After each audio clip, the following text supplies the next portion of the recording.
Buenas tardes, yo soy Susana Toscano, soy la titular de la materia Matemática 1 y 2 de la carrera de Arquitectura. En esta diapositiva pueden ver todo el plantel docente, no lo voy a decir por una cuestión de tiempo, lo único que les puedo decir, lo que sí voy a aclarar que la profesora adjunta de Matemática 1 es la arquitecta Elvira Garresi, mientras que el adjunto de Matemática 2 es el ingeniero Luis Bianchetti.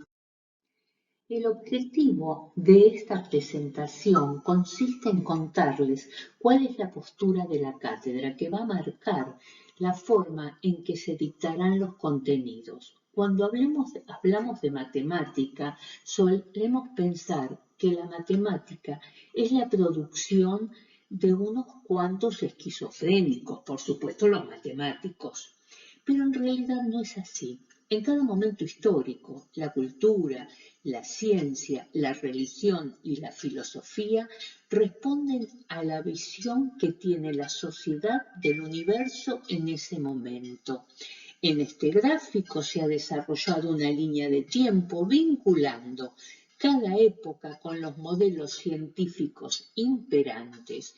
La arquitectura generada en una época determinada, los personajes científicos y filosóficos que marcaron un hito en ese momento y la geometría utilizada para generar arquitectura en cada uno de los momentos históricos. Veamos algunos ejemplos.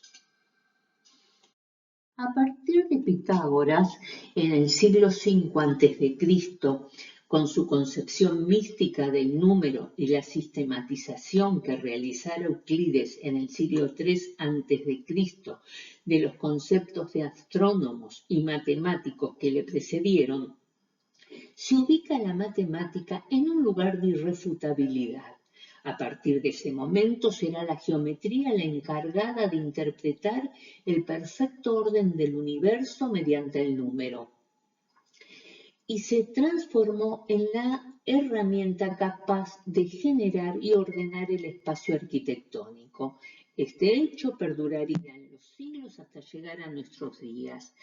Para los griegos, el arte se constituye con proporciones y la proporción se encuentra en el número. Al considerar los griegos que la arquitectura es la mayor de las artes, no habrá arquitectura sin el número. Históricamente, en el siglo II a.C., Roma conquista a Grecia. Nos encontramos ante el Imperio Romano. Vitruvio, en el siglo I a.C., inspirándose en los griegos, escribe el tratado de arquitectura más antiguo que conocemos, y las proporciones y las simetrías seguirán íntimamente ligadas a la armonía y la belleza. Como vemos en la diapositiva, utilizaron tanto la geometría como el número para ordenar el espacio como para representar su ideología. La esfera que vemos inscripta en su espacio representa la unidad entre el cielo y la tierra, mientras que la estructura resistente encontrará nuevos caminos surgidos de las innovadoras tecnologías. En realidad, los primeros en utilizar el hormigón fueron los romanos. En la parte superior de la diapositiva vemos las imágenes correspondientes a la arquitectura de la Edad Media. Al trasladar Constantino en el año 330 después de Cristo, la capital del imperio a Constantinopla, marcó el comienzo de una nueva era. El orden establecido por los romanos es reemplazado por el orden de la fe cristiana, pasando a ser la Iglesia un hito en la comunidad. En los 10 siglos que abarca este periodo, la imagen de Dios se fue acercando a la humana y este proceso también tuvo su expresión en la configuración espacial de las iglesias, aunque siguió siendo una sociedad teocéntrica y tanto el número como la simetría ahora representaban el orden y la armonía divina. En la diapositiva vemos cómo el trazado de la Catedral de Chartres, basada en el número y las proporciones, manejaron toda la composición de esta catedral. En la parte inferior tenemos imágenes correspondientes al Renacimiento. La revolución científica que se da en este momento histórico, que comienza con el heliocentrismo de Copérnico y creció con el aporte de Galileo, hizo que comenzaran a mirar la naturaleza no desde la religión, sino desde la ciencia. Para el hombre del Renacimiento, el universo se encontraba perfectamente ordenado. Era la geometría la que lo ordenaba y el hombre se encontraba en el centro del universo. También en esta época surge la perspectiva generada por los triángulos semejantes. Ya en el siglo XVII, debido a los avances científicos, existió una identificación entre lo bello y lo necesario. Ya no se relacionaba lo bello con el número. Por lo cual, belleza y estilo dependían de la función. Nos enfrentamos a la racionalidad, en la que habita la ciencia, el progreso y la técnica. Por supuesto, la producción arquitectónica va a expresar esta situación. Debido al cambio en la ideología y a la sociedad industrial, aparecen hospitales, cárceles, guarderías y fábricas para abastecer las nuevas necesidades de esta sociedad. Es en el siglo XVIII cuando la ingeniería comenzó a existir como ciencia independiente en el mundo académico y surgió una nueva figura, la del ingeniero civil moderno, que basaba sus diseños en el cálculo científico. Ya llegamos al complejo siglo XX, con sus guerras y conflictos. Luego de la Primera Guerra Mundial, hace su aparición en Europa el racionalismo arquitectónico, generando una nueva estética en base al uso de determinados materiales y el rechazo de la ornamentación. En las obras encontramos el predominio de los conceptos de estructura y función, el uso de geometrías euclidianas y una concepción dinámica del espacio.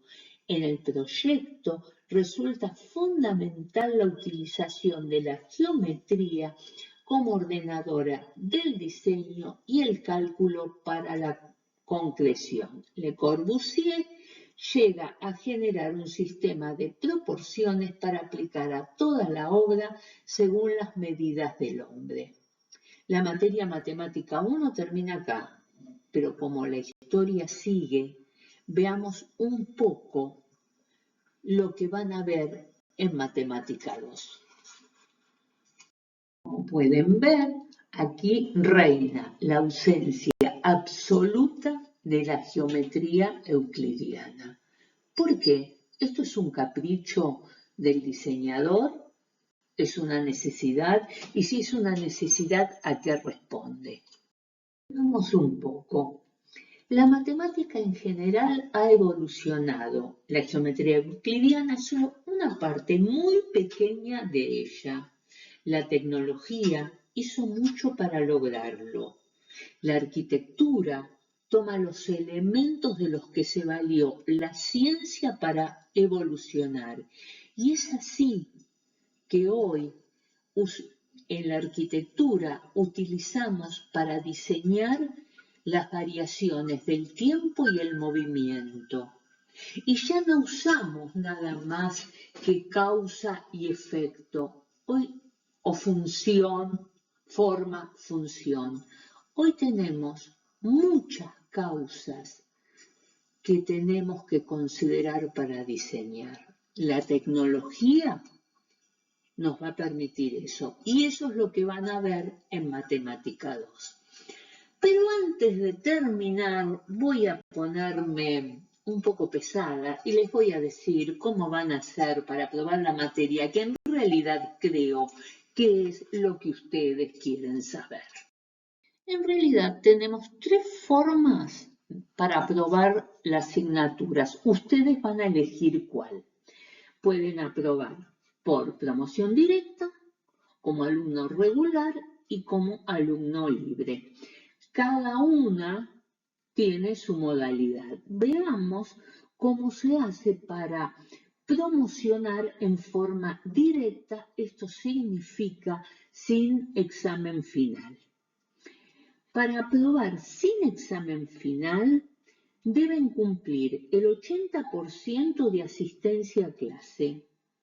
Al alcanzar para cada nivel la calificación de nivel o más en las entregas de los trabajos prácticos, pudiendo recuperar 2 trabajos prácticos y aprobar el trabajo práctico de integración tanto en la parte gráfica como en el coloquio. Veamos ahora cómo se hace para aprobar siendo regular pero con examen final. Tenemos que haber cumplido el 75% de la asistencia, alcanzar nivel en los trabajos prácticos, pudiendo recuperar hasta 2 trabajos prácticos. Acá no hay trabajo integrador. Acá lo que hay es en el examen final, en la mesa de examen final, se tomará una evaluación escrita sobre todos los contenidos abordados durante el año, tanto teóricos como prácticos. Por último, el alumno libre, o sea, el que no cursa, o el que no haya cumplido con las condiciones enunciadas previamente, hay 2 instancias. Primero se le asignarán en una fecha anterior al examen 2 obras de distintas características, de las cuales deberá hallar la documentación y analizarla según la propuesta de la cátedra, entregarlo el día estipulado para la mesa examinadora con anterioridad al horario de presentación del examen y defenderlo oralmente ante los integrantes de la mesa. Si se aprueba la primera instancia, deberá realizar una evaluación escrita sobre todos los contenidos abordados durante el año, tanto teóricos como prácticos. Ahora sí, vayamos a la última diapositiva. La primera clase presencial será el jueves 13 de marzo, pero van a estar, debido a la capacidad que tenemos, en dos tandas, digamos. Los alumnos cuyos apellidos comiencen de la A hasta la L, en el aula Maggi van a presenciar a las 14 horas esa primera clase presencial, valga la redundancia. Mientras que los alumnos cuya inicial de apellido vaya de la M a la Z, van a presenciar esa primera clase a las 16 horas. Ahora sí, tengan mucha suerte y esperemos cumplir con sus expectativas.